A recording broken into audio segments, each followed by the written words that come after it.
आप भी अगर चाहें तो ऐसे ही एक दिन में वृंदावन के कुछ मेन और प्राचीन मंदिरों के दर्शन कर सकते हैं। सीताराम दोस्तों, ये है दोस्तों रिकैप वीडियो मेरे वृंदावन ब्लॉग की, जिसमें आप एक साथ दर्शन कर सकते हैं राधा वल्लभ जी के, राधिका वल्लभ जी के और नीम करौरी बाबा के।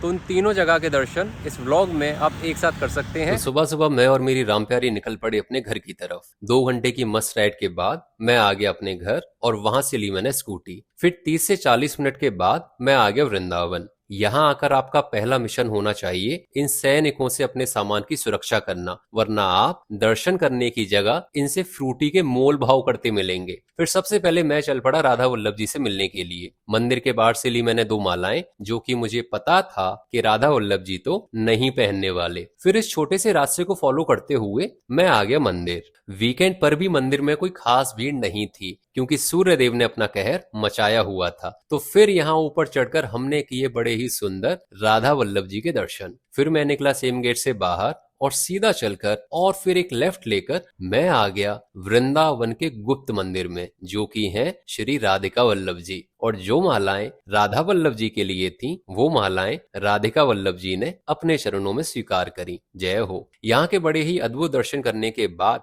मैं चल पड़ा मेरे बाबा यानी नीम करौरी बाबा से मिलने के लिए। लेकिन मंदिर बंद होने की वजह से हमें अपना अपॉइंटमेंट 3 घंटा आगे बढ़ाना पड़ा। तो तब तक के लिए मैं आ गया कन्हैया की 8 मेन रानियों यानी पत्नियों में से एक यमुना मैया के पास, यानी 3 घंटे वसूल हुए। और फिर 3 बज से ही स्कूटी लेकर मैं आ गया वापस बाबा के यहाँ। और यहाँ के दर्शन तो आप एक एक करके अच्छे से कर सकते हैं। और सारे मंदिरों की कहानी जानने के लिए इन सभी के अलग अलग व्लॉग्स आप मेरी प्रोफाइल पर जाकर देख सकते हैं। तो यही थी मेरे वृंदावन व्लॉग की छोटी सी सीरीज। आप भी अगर चाहें तो ऐसे ही एक दिन में वृंदावन के कुछ मेन और प्राचीन मंदिरों के दर्शन कर सकते हैं। अब मिलेंगे आपसे किसी नई सीरीज में नए मंदिरों और नई कहानियों के साथ। तब तक के लिए राधा वल्लभ जी, राधिका वल्लभ जी, हनुमान जी और नीम करौरी बाबा को सीताराम कहना ना भूलें।